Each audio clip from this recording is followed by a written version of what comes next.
So here we are back in the studio again. Really looking forward to completing some work so that way I can display some complete pieces. I do have some complete pieces in my shorts of things that I've done, but those are kind of dated and I wanted to do something up to date. But lately there has been a new distraction, a new challenge to overcome. One that I must say was not my fault. Even though I couldn't resist, I was duped in a way by the ones I love. They got it. Seeing is believing, and I am a very visual person. So therefore, sometimes the eyes are what get me into trouble. I was called out to take a look at something. It was a strategic setup. The husband, darling, said, "Oh, I have something to show you." I'm like, "Okay, yeah, video, FaceTime, whatever." "Oh no, meet me at this location." Girls! "Oh, just come out and meet me at this location." I'm like, "What are you up to?" So I get there. Mind you, this has been multiple conversations of a choice, a decision to be made. And before I was summoned, I had already made my decision, and it was a no. A no. Because I knew what would come. The responsibility. Yes, but in all my determination, like I said, I was set up. I came to the location and I said, "What is this all about?" Then I saw. Seeing what has been seen cannot be unseen. And as soon as I saw, I knew I was in trouble. Knew I was in trouble. This is what all the commotion is out there. I said, no, I'm going to save my money. I'm going to hold on to my money. Just started working. Got to catch up on everything. No frivolous spending. No crazy purchases. Well, I got into trouble. All three of them manipulated me. It's been for a good cause. I have to admit, a much needed energy. Come here. Come here. Over here. Pudding. Come here, little wild girl. This is the face of evil. This is what took advantage. Look at that cute face. How could I say? They knew I wouldn't be able to say no to this face. Look how cute. Look how cute. Expensive cuteness. A Shibas. A little fox. She looks like one of those little desert foxes with the big ears. Okay, I'll let you go. And she's spoiled already. So that's what all the commotion is behind me. But yes, I have to admit.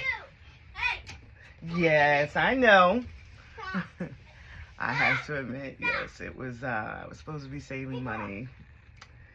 Supposed to be catching up on everything after being so long unemployed.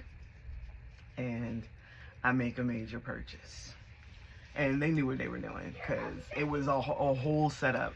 As soon as he said, "Oh, I want you to come out and meet me here," I'm like, "Oh God, here we go. Here we go." And even after I had said no, I decided to keep my money in my pocket. Yet my money still left my pocket. But I am very, very happy and I am very pleased.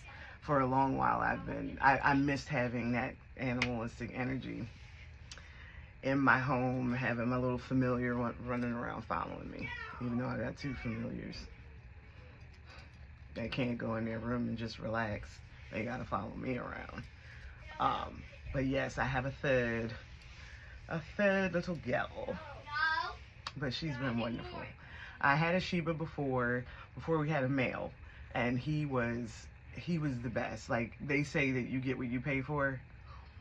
He was expensive, but well worth it. Like, that was the best dog I ever had. He's the best. So when we had to let him go, it's been a couple of years since we've had pets. I usually always have a pet, a cat, dog, something, lizards, bunny, rabbits. But it's been a couple of years since I've had any pets. So we were talking about it, and we were supposed to be making a decision together. And my final thing was no, because I wanted to wait till I had my house, to purchase my house eventually and things like that. And sometimes things don't go according to plan. And that's been happening a lot with me. I said, no, we'll save the money and we'll go. But at the same time, what happens is, because I like specific things, and sometimes it's hard because, like, with most breeders, they're in another state, so you have to travel or have the pup shipped out, and I wouldn't ship it out. I'd go travel and pick it up in person, because, you know, I always like to see their interaction with their brothers and sisters and things like that. But when my husband found out that one of his co-workers, Shiba, was pregnant and having puppies, he had set the whole thing into motion. Damn him. But yes, as soon as I saw her, I was like, oh my God, I can't say no. I cannot say no. So I was taken advantage of. I was used and abused. I was manipulated. I had no idea what I was doing. The decision had already been made. They forced me to do it. They forced my hand. But I love her. So worth it. Did you put, oh, the drones. Okay. But yes, so anyway, plus my next purchase, I wanted it to be I wanted it to be a big dog. That's why I said I'd wait till I get my house, because right now we're in a crammed area. We have small spaces, and bigger dogs need to be exercised and have the proper amount of area to run around. So we went with another Shiba, and so far I'm very pleased. I am very pleased. They're a little bit on the expensive end, depending on, you know, like I said, you shop around with your breeders and everything. This was someone who was close by, so I was thankful for that I didn't have to travel. And like my first dog, the male that I had, he was $2,000. She was $1,800. So yes. So if you hear me complaining about money, but no, like I said, well, it was well worth it, and I'm in love. She is really good. She's doing really well. Spoiled, rotten. I get abused every morning with bites and scratches. I love her because y'all know puppy teeth is the sharpest teeth, and she's always like, they do that the love nibbles, and I'm like, come on. But I'm kind of used to it because, like I mentioned before in my videos, I've worked with animals. I'm an animal lover. I love animals. Working at the SPCA, I've been through some of everything. I've been through pit bull attacks, pit bull fights, having to separate 2 pit bulls fighting. Oh my God. Yeah. I even got bit. I don't know if you can see the scar. Yeah. I even got bit breaking up a fight with my dog. I was out walking him and another dog attacked, and I got in the middle, and I didn't even notice I got bit until, like, my friend's like, hey, you got a bunch of blood coming down your arm. I'm like, what? Yeah. So it's been a wild ride with the jobs that I've had, situations I've been in, all kinds of stuff. They used to call me the crocodile hunter at work. They would come and get me when they're having issues. They would come looking for me. But I love animals. They just bring a whole level of happiness out of me. But my other job, like I was speaking before, because I was unemployed since September of last year. September 13th of last year, I was let go from my job. Week before my birthday, I'm like, happy birthday to me. Happy birthday to me. Happy birthday. Okay. But it was a good release. I was like, I didn't argue. I didn't, because my sister was like, well, did you try to argue and get your job? No. We said goodbye and I left.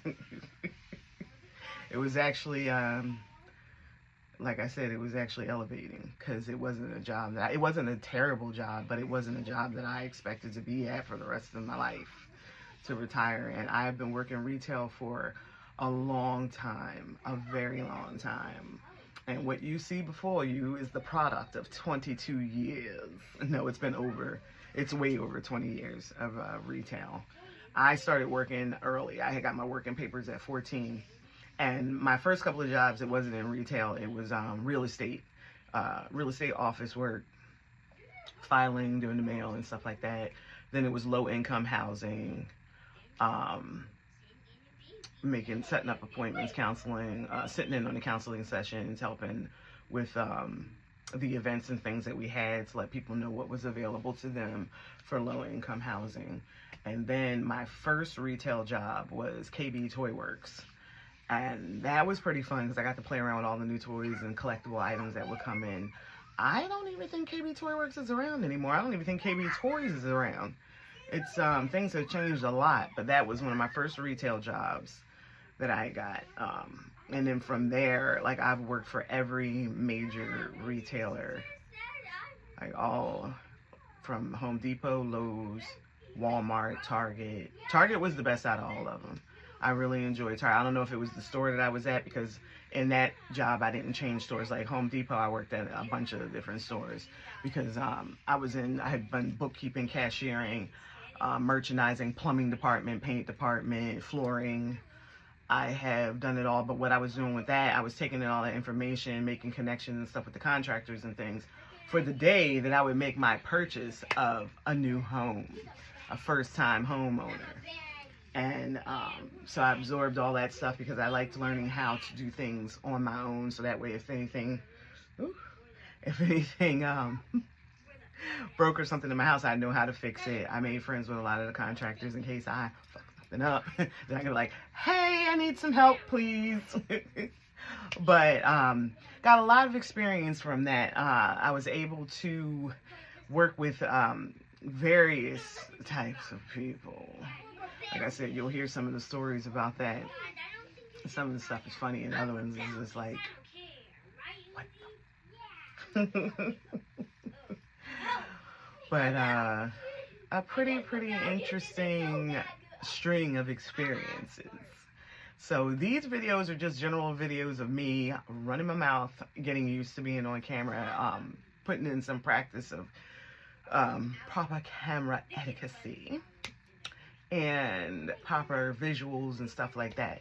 I am new to the whole social media, posting videos and things like that. So I look for, not every opportunity, but I look for a lot of opportunities just to practice, get myself out there, get as much experience as possible, and see where it goes. And I'm always reminding everyone, this is an organic process. It's like vlogging, journaling. I do a lot of journaling, like, paper-wise, and texting, phone note journals. So here we go with vlogging now. Now I'm doing video journals. And I'm going to see how it goes. It's going to be rough and chaotic in the beginning, but I promise it will only get better. As I pull things together, as I learn new things, and I apply things that I'm learning, you will see it unfold. But the star of, or the focal point of my videos is my whole process as a creator, as an artist. I consider myself 2D artist. Most of my stuff is in 2D, but I also do arts and crafts, sculpting. I haven't done a lot of it, but I do. I like, here we go. Here we go. Working with pottery and stuff like that, doing the pottery and things. One thing that I have not worked with yet is welding and metal work, and I'd love to learn that, like jewelry making and things like that, because I have like a lot of ideas for jewelry pieces. I know you can do it without the welding, and I'm most likely that's probably what I'll end up doing, because I like a lot of my stuff. I like to make it like my candle holders, things that I use in my practice. I like to make myself. I think it has more, to me it has more meaning when I'm using something that I took my energy and put my energy into the sculpt and mold and bring it into birth, to birth new things, to make these objects myself, hands-on stuff. I find that very, very, it works a lot better than purchase stuff for me. However, there are times that I do purchase my items, but I always like modify them and add my own energy to it in some kind of way. There's been very few things that I haven't modified that I purchased and that I use in my practice. But yeah, so I look to share some things, share my experiences, hopefully help somebody out, inspire someone, and I hope to be inspired. So here we go.